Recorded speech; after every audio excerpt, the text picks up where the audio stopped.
Imagine being able to tell who's been sleeping with whom, just by looking at them. That's the strange power a beautiful young woman has. She sees glowing red eerie lines floating above people's heads. These red lines only appear when two people have shared a physical relationship. They're known as S-lines, short for social, sex, and secret. The more people someone's been with, the more lines appear above their head. For Shin Hyun, this strange ability isn't a gift but it's a curse. For her. When she was a child, she once drew a picture showing her parents. In it, a red line connected her father to her mother, but there was also a second line, linking him to her aunt. That one drawing shattered everything. Her mother saw it, understood the truth that his husband is banging her sister, and she killed her husband. Since that day, Shin has been haunted by nightmares. She dreams of her mother covered in blood. To escape the fate of seeing the red lines, Shin Hyun once considered the unthinkable. But no matter what method she tried, she always miraculously survived. Completely helpless, Shin Hyun had to give up the idea of committing the unthinkable, to avoid seeing the terrifying red lines again. Shin Hyun stays indoors every day and avoids social contact. One day, Shin Hyun wakes up from her sleep after hearing the sound of a car and then she looks out of her window, which she had covered with many cardboard pieces, and she sees a girl named Sean going to school in front of her house.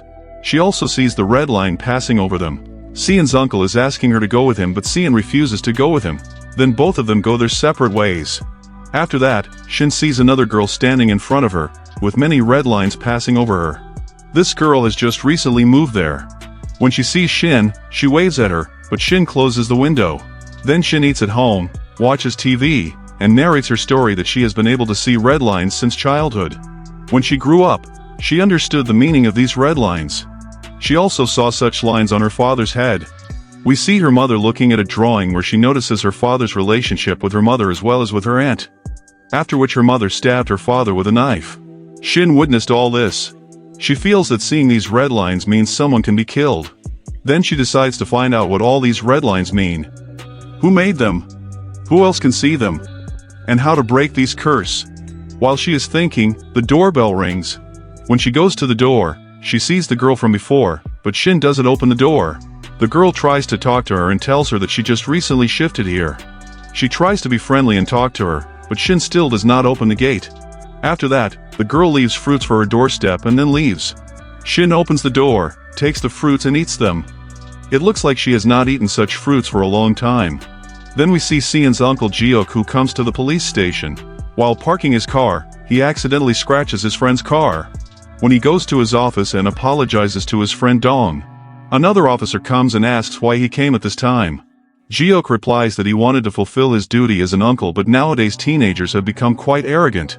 Another officer asks Jiok what will happen to his niece if he gets married. The other officers laugh. Then we see Jiok getting close to one of his colleagues who invites him to her wedding. But Jiok is not interested in going. After that, we see a girl named Kim Hai who goes to the school rooftop where other girls are bullying Seon harshly. Then Kim Hai comes and hits two, asking why she didn't bring the money, and they ask if Seon reported them to the police. Seon denies. Kim Hai tells Seon why she is not answering her calls and messages and warns her not to think that nothing will happen because her uncle is a cop. Then Kim Hai hits her again. Seon smirks and Kim Hai gets irritated and threatens that if she reports them again like before, she will really push her from the rooftop. Then the scene cuts to Jiok, who arrives at a crime scene where a girl has been murdered.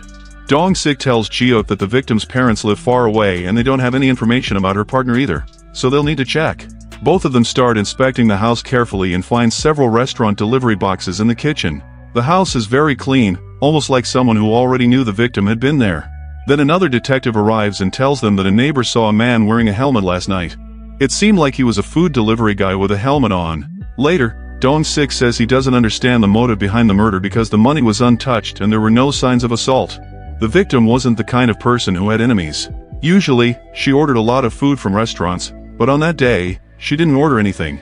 Then, Jiok asks about the victim's dating life. Dong Sik replies that she had dated someone but they had broken up a year ago. In the next scene, we see Shin, who has ordered something for herself. After receiving it, she starts watching TV. The news is covering the same murder, which is the third one in that area. On the TV, she sees a man just like a food delivery guy wearing a helmet. A single red line runs down from his head. Shin thinks to herself, just like how seeing hundreds of red lines is rare, seeing just one red line is also rare, especially when it appears at a murder scene. Then Shin sees the same kind of man outside her house entering the building across the street.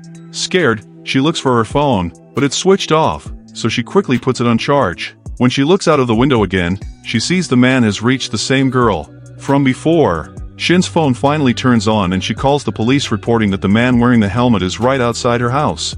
But just then she notices that the two people are actually lovers. So she cuts the call. Then Shin sees that another red line has appeared over that man. Red lines begin appearing all around Shin, which makes her very anxious. Then the next day at school, Kim Hae is looking at an empty seat of Seon and saying, "Does she not plan to come to school today?" Then they break the lock of her locker and start looking through her belongings, where they find a love letter. They read it and laugh. Then we see Jihyuk, who comes home and begins to rest. Seon comes to him. Jihyuk asks her why she didn't go to school today. She asks him for some money. Jihyuk gives her some and says he'll give the rest later. Then Seon asks him how much more money he can give her. Jihyuk notices a bruise on her face and asks what happened. He asks her why she needs the money. Seon arrogantly asks him again, "How much can you give?" and storms off angrily to her room. Jihyuk stands on his balcony, staring at the apartment across from him. Its windows are covered with cardboard. Just then, he gets a call saying that someone from that apartment reported seeing a helmet-wearing man resembling the food delivery guy suspect in the murder case. So, Jihyuk goes to Seon's apartment and knocks. He says he's a detective and wants to talk about the call she made. Shin is watching him from inside and thinks to herself it's the first time she's seen someone with so many red lines on him. Jihyuk waits for her to open the door, but she doesn't. Just then a man comes and tells Jihyuk that the girl never leaves her apartment and even someone else takes out her trash for her. Then he walks away. Jihyuk calls out again and says he's here about the call and if she saw anything. Shin finally opens the door and tells him she misunderstood the situation. She saw a man who looked like a food delivery guy and thought the woman across the street was in danger, so she called the police. But later she realized they were a couple. Then Jihyuk asks her if she does not go to school. Where are her parents? Shin quickly shuts the door without answering. Then we see a food delivery guy arriving in the same area. Shin also looks outside from her apartment and sees the same delivery guy, the one with a single red line on his head. The man looks toward Shin's apartment and the scene cuts off. Next, we see Seon receiving a message from Kim Hae asking her to come to school and to bring the money with her. Seon sees a lady nearby taking out some cash and walking away. Seon starts following her. After a while, just when she's about to snatch the woman's bag, a group of people appear from the front, so she stops. At that moment, she also spots her school bullies. Meanwhile, Jihyuk and Dong are together discussing the case. Dong tells him that the murdered girl's ex-boyfriend's name is Jong Min, and he's a school teacher. He also gives Jihyuk Jong Min's address, which turns out to be close to Jihyuk's own house. Dong adds that in the previous murder case, the victim was someone who used to go to the same gym as Jong Min, and in both cases, Jong Min is the common link. He knew both murdered women. Jihyuk asks to see Jong Min's photo. After looking at the photo, he realizes that Jong Min is the same man he had seen outside Shin's apartment. Just then, Jihyuk gets a call and has to go somewhere. While on the way, he tries calling his dad, but he doesn't pick up. Jihyuk arrives at the hospital where a nurse informs him that his father is missing. They've searched the entire hospital but haven't found him. Jihyuk rushes to the roof where he sees his father standing near the balcony. Nurses quickly arrive and manage to bring him down safely. At the same time, Dongnik arrives at Jong Min's apartment where the door is open. When he enters, he sees a room where red paint is smeared on the wall. It looks weird and unsettling.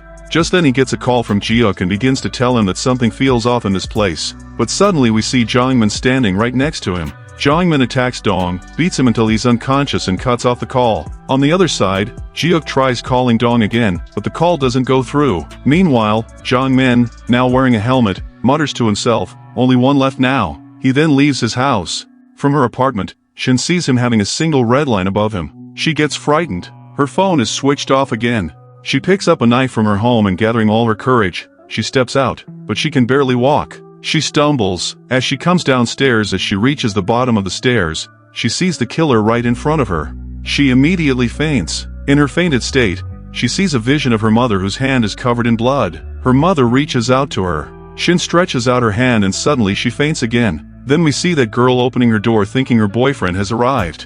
But when Jong Min takes off his helmet, she recognizes him and asks, "Why are you here?" Jong Min, who can also see red lines, suddenly grabs her neck and tries to strangle her. At that moment, Shin arrives and asks him to stop. She tells him to let go, but Jong Min isn't scared. He says, "What is she going to do? Stab him with that knife?" Then adds mockingly, "Go ahead and try." Shin is visibly shaking and Jong Min grabs the knife from her hand and stabs her with it. Then he goes back to try and kill the girl again, but this time the girl pushes him hard, causing his glasses to fly off and land far away. The girl then rushes to wake Shin up. Meanwhile, Jongmin starts frantically searching for his glasses, clearly panicking without them. Eventually, he finds them. At the same time, Jiuk arrives and sees Seon's glasses outside. This leads him into her apartment. Inside, he notices several strange things that seem suspicious. Suddenly, he hears screaming from the apartment across the hall and sees the killer attacking the girl. Jongmin is about to kill the girl when Shin stabs him on the leg with a knife. In response, Jongmin pulls out the knife from his thigh and is about to stab Shin again, but Jiuk fires a gun from across the apartment, hitting Jongmin and stopping him. As Jongmin is dying, he mutters, "The red lines, they're disappearing." Shin hears this. Later, the police arrive and Shin is treated for her injuries. Jiuk returns her glasses and as she looks at them, she wonders, could that man see the red lines too? She remembers that when he wore the glasses, he was able to see them and falls into deep thought. The police leave and Jiuk comes to Shin. She asks him about the man who died, who he really was. Jiuk replies that he'll tell her later. Just then, Seon arrives, looks at Shin, and asks, why is she wearing sunglasses at night? Jiuk asks them if they know each other, but they don't say anything. In the next scene, we see Seon in her room where her uncle arrives. She coldly tells him that if he hasn't come to give her money, he can leave. He responds, "Am I your ATM?" Then he sits down and gently asks her if something happened at school, saying she can talk about it. Seon snaps, saying, "What's the point of telling him anything? Nothing's going to change." Her uncle insists that some problems can be solved, but Seon becomes angry and accuses him. Will he help her or will he just disappear like last time? He has never cared about her. Hearing this upsets Jiuk, who quietly leaves. As he walks out, Seon asks him about Shin and what they were doing together. Jiuk again asks if they know each other. Seon explains that they were classmates in middle school, but then adds after that her mother killed her father and ran away. Then we see Shin sitting alone on a rooftop remembering how the girl thanked her for saving her life. Shin realizes something important, that seeing the red lines can also save lives. She starts thinking about what she should do next. When she removes her glasses, she sees red lines everywhere. At that very moment, she receives a message from an unknown number, saying, "I can see the world you are seeing. Come to Arc High School." And with that, the episode ends. Please subscribe to my channel for the next episode.